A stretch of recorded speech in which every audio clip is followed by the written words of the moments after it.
say this um, as a cautionary tale. I am an independent contractor. I am not employed by the team. I'm employed by a TV network. And when games aren't played, I don't get paid. I took a 70% pay cut this year. That was completely and totally unexpected. It wasn't anybody's fault, but it happened.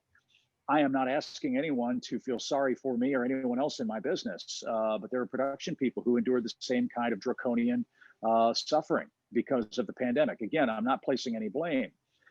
But if owners and players do not understand and have the ability to read the room as what's happening around our society and around the world with people losing businesses, losing their livelihoods, losing their lives in a pandemic, and they can't get together and are fighting over merely money over how big of a piece of a gigantic pie each side feels like they're entitled to get, I think that's going to be a tremendous problem. And I think that'll be far more damaging than anything else that could happen in the game. You don't fight over money in a pandemic, and you don't fight over money when people are going bankrupt because they can't and are not allowed to open up their businesses. So I'm hoping that baseball's players and owners and the union leadership recognizes that. That's just my personal opinion. I think it would be awful for the sport if we have a protracted labor or a protracted public labor fight.